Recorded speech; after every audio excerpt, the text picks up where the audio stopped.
Let's talk about the Pistons, man. Let's get to them first. Pistons are now facing elimination after falling to the Orlando Magic again on Monday, 94-88. Magic now have a commanding 3-1 series lead after tallying 60 wins for only the third time in franchise history. Pistons could end up being the only the eighth number one seed to fall to a number 8 seed in NBA history. Game 5 is taking place as we speak. Pistons actually up 66-60 at the half. The Pistons are attempting to stave off elimination. So should they find themselves unable to do so, who should shoulder most of the blame? The players, the head coach, and the staff, or the front office? What say the people's champ?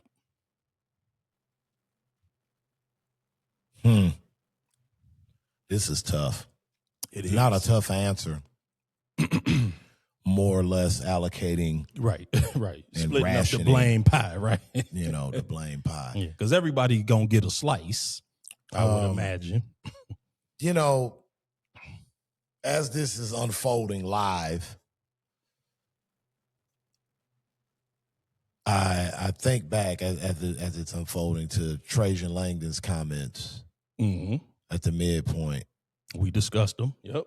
And we were wondering, why he wasn't saying it, with his chest, quote unquote, and what was the underlying or the why behind it, so to speak. And I mean, it's cool to be the aha guy and be like, well, maybe he knew something all along. And I mean, if that was the case, he should have addressed it. Yeah. That time, he still had time at that point. If that was the reason. Yep. But I mean, a lot of the things that I was afraid of happening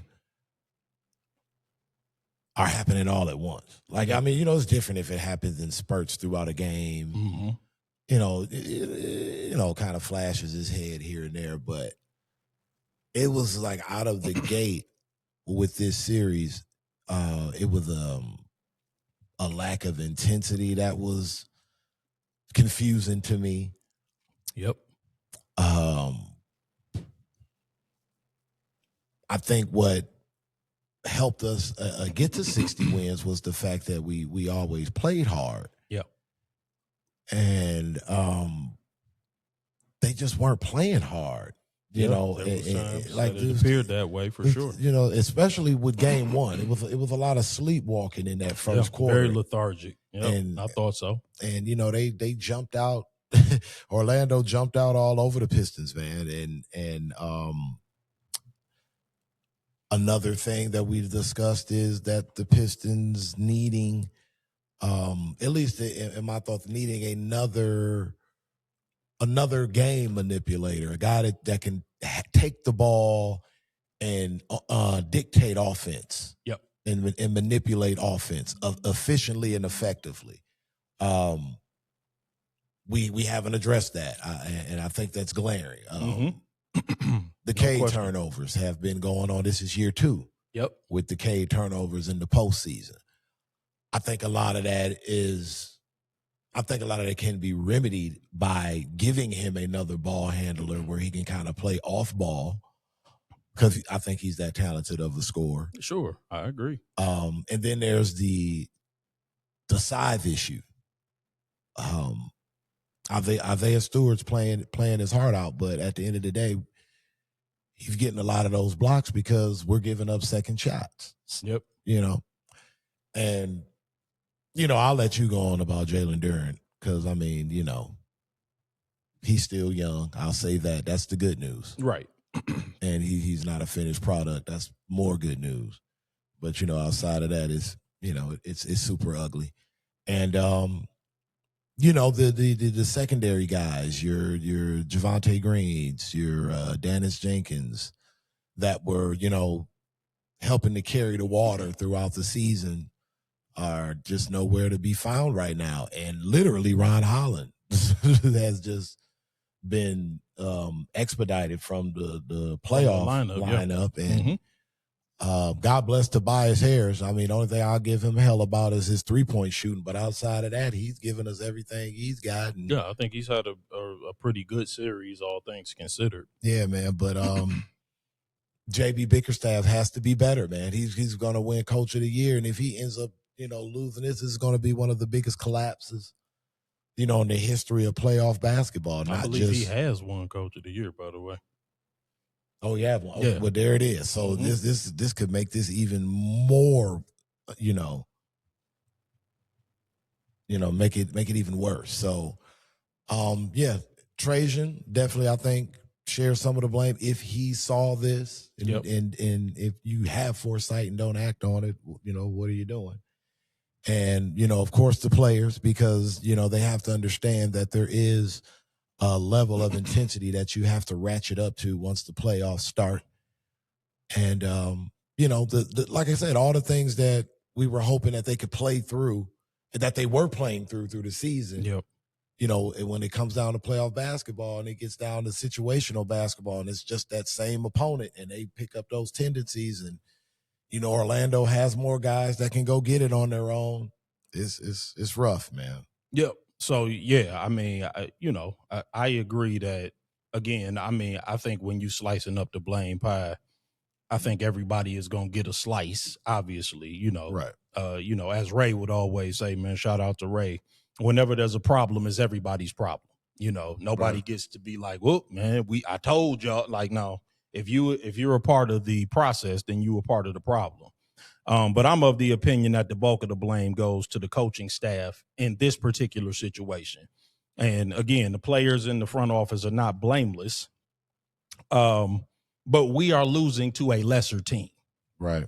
So let's just get that out the way. Orlando is a lesser team. And that falls squarely on the coaching staff. If you're looking to be comforted about Orlando, and Orlando is better than the AC, which I do believe that they are. But if you're looking at, somebody to give you this whole narrative about they personnel is really better than where they are, and they actually present a lot of matchup problems, I'm sorry to report that you have come to the wrong place. I'm from the Bill Parcells school of thought. You are what your record says you are. This is an 8th seed that lost a play-in game. That's what they are. Their coach's job was in jeopardy before this series started, 4 games ago. They have one-time All-Star on the roster, and they had no All-Stars this season. We have 2 healthy and playing. I'm giving no cover to Coach Bickerstaff and his assistants. If we lose this series, it will be treated like the failure that it is. The Orlando Magic will have no All-Star selections, no All-NBA selections this year. We'll probably have 2. They'll have no all-defensive selections this year. We'll likely have at least 1. We getting beat by a lesser team. And getting beat by a lesser team in a best of 7, this is not a 1-game elimination. This is a best of 7 series. That's inexcusable. And we could talk about personnel when we matched up against a team where we are evenly matched. Right. I don't want to talk about personnel when we talking about a lesser team. And that is what this is. This is a lesser team. And that's it. I'm standing on that. And if you want to argue, head on over to your local grocery store. The produce section is open. This is a lesser team. And when we losing to a lesser team and getting beat by a lesser team, out hustled by a lesser team, this team, they was talking about taking this team apart 4 games ago. They was talking about breaking this team up, firing the coach, and y'all done breathe life back into this team. Y'all a 60-win team. No, we treating this like a failure. And conversely, if you come back and you do win in 7, we not going to act like we just won the NBA Finals. Not going to do that either. We holding people's feet to the fire because that's what good organizations do. If you want to be a championship organization, we're not celebrating if we come back and beat an 8th seed in 7 games. No, not going to be doing that. We going to treat it like a failure if we get smoked by an 8th seed, a lesser team, and we're going to call them what they are, a lesser team. I'm not arguing with people online about about the virtues of the Orlando Magic, a team that had to play a second play-in game to get into the playoffs. You can go to argue with the produce section. I'm not arguing about that. They are a lesser team than we are. And yes, Trajan, I agree that I wanted moves at the trade. You can go back. I actually went back and watched our trade deadline conversation, because somebody accused me of saying that we should stand pat at the trade deadline. I never said. I said no such thing. Right. I said if Kevin Huerter was what you was going to do at the trade deadline, you was better off standing pat, because he's going to be of no assistance, and he isn't. Kevin Huerter is of no help.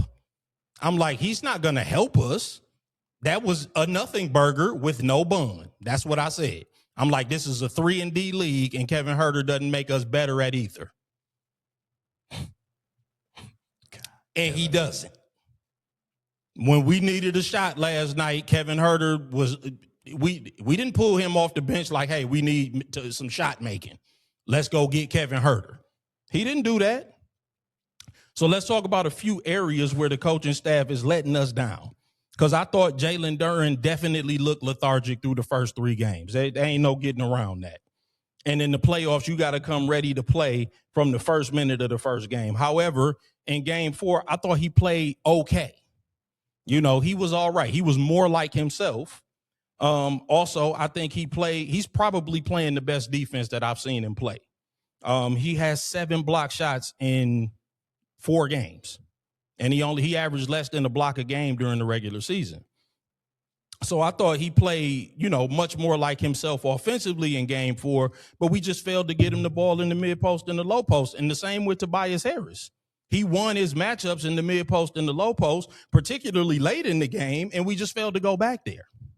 You mentioned Ron Holland. Ron Holland has 2 straight DNPs, coach's decision, when we need his defense and his energy off the bench. Cade has had more turnovers than made field goals in the last 2 games. Dennis Jenkins has 1 turnover in the entire series. His assist to turnover ratio is 8-1 in the series, and you won't play them together. All right. We do have another ball handler that can take the ball out of Cade's hands and let him play off the ball. You just won't play them together. That's a failure. That's you not reading the that's you not figuring out what's going on. Most definitely. And we have been effusive in our praise of J.B. Bickerstaff, and I like J.B. Bickerstaff. But y'all can go watch the Pistons hit parade if y'all want to hear people trying to polish up this turd. We down 3-1 to an 8th seed. We not going to sit here and act like everything is hunky-dory. It's not. That's a problem. We not sponsored by the Pistons. We don't get Pistons swag sent to us for free by the Pistons organization. Maybe if we did, we'd be here polishing up the turd too. Probably not. Yeah, likely not, but we ain't bought and paid for.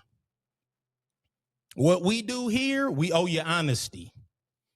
And as long as we sitting here with this logo over our head, that's what we going to give you. We going to give you the raw and the uncut honesty. This is on coaching. It's not all on coaching. I'm not telling you that everything is in the lap of J.B. Bickerstaff. Jalen Duren got to come out and play with some intensity. Him out there jogging around for 3 games. Because, I thought he played okay in game 4. 5 of 8, 12 points, 8 rebounds. I thought he was okay. Who, Jalen Duren? Yeah. I don't think he had an okay game. I think the first quarter, the way he came out the first quarter, today, is like the best he's looked to me. Yeah. I thought I'm not saying he was great. I thought he was okay in game 4. Yeah. I thought he was more like himself. Oh, okay. If you're saying versus prior games. Yeah, that's what I'm saying. Series. The first 3 games, he was just running around. Yeah, that's fair. He was just running around, just doing whatever. He did have 5 blocks, I think, in game 3. So again, that was a great defensive game. But no, I agree. I'm not telling you that we should be pleased with Jalen Duren's play. Right. I'm just saying that in game 4, he was okay. It was just a failure to continue to get him the basketball. Cade was coming down, jacking up bad shots. It was too many bad possessions. He was turning the ball over. We gave up 23 points off turnovers. We cut our turnovers in half. We win the game easily. he's gotta see that. So yeah, I mean, the turnovers are just absurd, though. Yeah, I just feel like in this particular situation, again, we compartmentalize all situations. And again, Trajan Langdon, that's a conversation for another day. Because it's some conversations to be had about Trajan Langdon. It's some conversations to be had about individual player performances. Mm-hmm. And we'll have those. But the lion's share of the blame in a situation like this, in my opinion, and he's the coach of the year, by the way. He's been the best coach all year. So, yes, we're holding you to a higher standard. For you to get behind 3-1 to an eighth seed, that's unacceptable. I mean, to not have your team mentally prepared. Because, again, throughout the season, it seemed like every speed bump, every curveball, every suspension, every injury, this team found a way. Boston gets healthy, they run off some, a win streak, and they never caught us. They never even got hit close. A little hiccup, we bounce back. So to get to, you kind of figure teams don't necessarily coast through the season to get to the playoffs, but right. they kind of have an understanding that, when that time draws near, you get into that, quote unquote mode. Yeah, most definitely. So the fact that the season, I mean, because turnovers to me, just of that frequency, is a lack of communication, preparation, and focus to me. Yes, and I mean, and if you really want to get down again, and I'm sticking to the coaching side. I mean, the lack of creativity with the offensive sets. Mm-hmm. Like if you really want to get granular, you never see back picks. You never see any big to big passing. Like the offense is very predictable.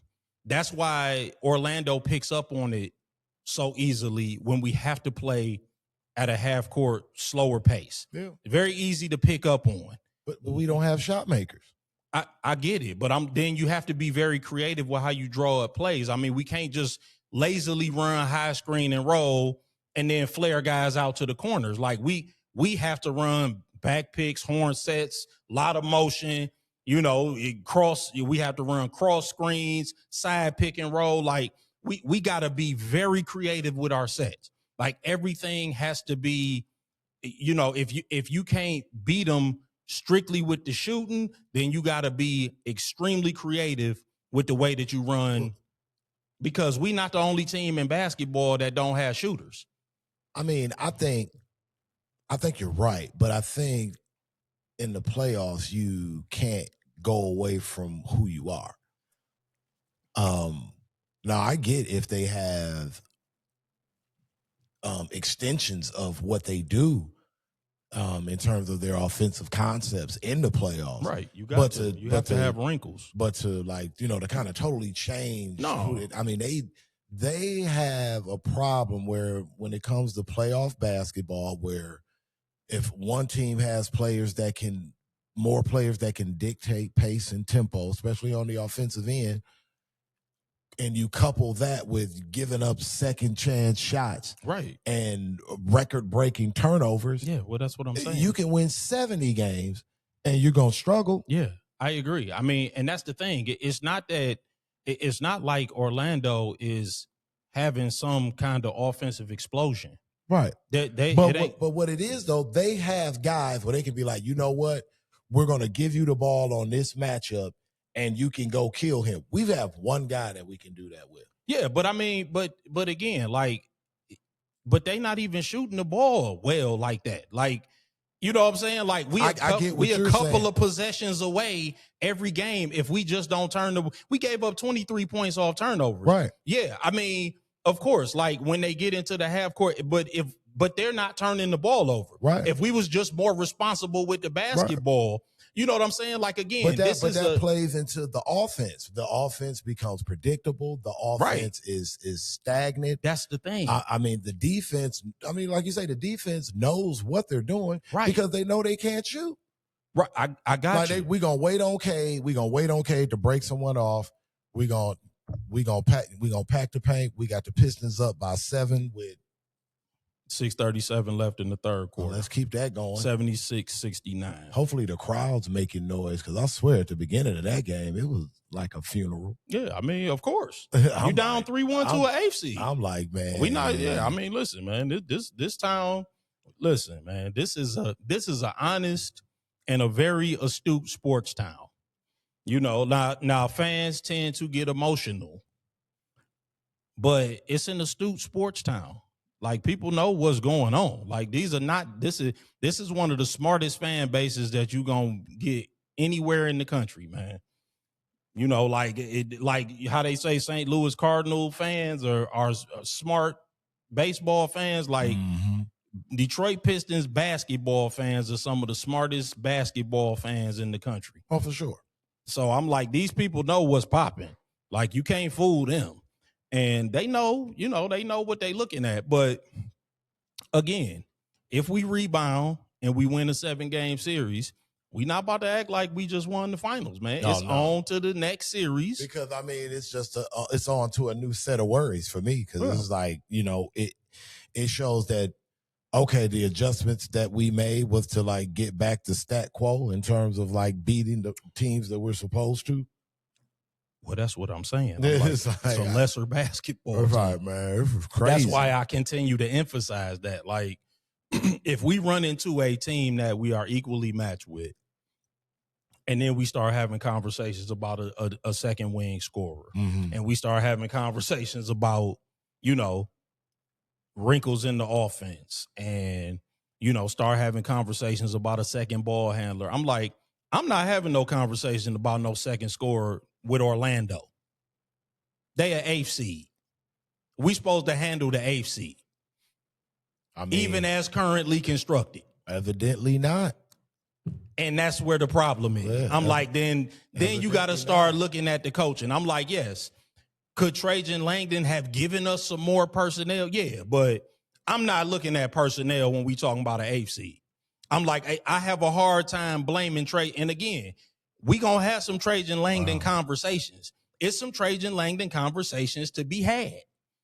But not right now. We not about to talk about Trajan Langdon when we down 3-1 to an 8th seed. That ain't a Trajan Langdon conversation. I mean, I think when you down 3-1 to an 8th seed, you bring everybody to the table. Yeah, yes. I mean, I'm not saying he gets no blame. Collectively, because, I mean, again, and I get with you, but I just, if he saw, again, because we were going crazy over the Pistons all through, because, again, like you say, we were leading number 1 in the Eastern Conference from pillar to post. And Trajan Langdon was basically on that tip, like, I mean, it's nice, but let's temper this a little bit. Yeah. And I'm saying, if that's what if you knew that it was going to get to a point where we got went too and far, got Kevin Herter at the trade deadline, come on, and you give away the guy that we say, all things considered, if he could have matured, but be the guy that we say Cade needs. Like, listen, bro, this is bad all the way around. I'm giving Trajan Langdon no cover. I'm just saying that my bony finger of blame today is pointed at the coaching staff. I'm not telling you that Trajan Langdon. I ain't mad at it. We are not sticking Trajan Langdon in a padded room. Yeah, when the tornado is coming, though. When the tornado comes, he will be standing in the front yard as well. Because, we said here, I said, Kevin Herter, bro, that's what we doing? Yeah. Yeah, like, if you sitting here basically sounding like you at a funeral when people is interviewing you about the Pistons, saying that we ain't even won a playoff series yet, and your answer to that is to go get Kevin Herter and Dario Saric's corpse at the trade deadline. Yeah, we gonna have some conversations. Did they like release him? Man, it must have immediately, man. We never even saw him make an appearance. Yeah. And that's what listen, we gonna get to Trajan Langdon. We are definitely going to have some conversations about him, but in my opinion, that's why I said who's most to blame. Everybody gonna get a piece of the blame pie. Well, yeah, I mean, if we're gonna go most to blame, if there was an order, I would say JB, Yes. JD, Cade. Yeah, right, yeah. Like I would say that, yes, coaching staff, then players. I don't know. It might be coaching staff, then Trajan Langdon, because you're right. Because when that interview that he did, he sounded like he was at a funeral. Because we talked about it. Like, you know, like we discussed it. And I actually went back and watched a lot of those segments when I was making my notes for this. But like when you get away with a scheme and it get out of hand, you know what I'm saying? Right. You get what I'm saying? Yeah. Like you don't want him to find out, like yeah, he like, yeah. I mean, I'm just not can't find out I'm the prince. Yeah. If he had those misgivings and what he did was Kevin Herter, then he got then he got some splaining to do, and he's not gonna get away unscathed. Right. Get Kevin Herter. Right, yeah. Gotta fix it. Oh, yeah, that would be bad. I'm like, you should have done nothing. But anyway, man.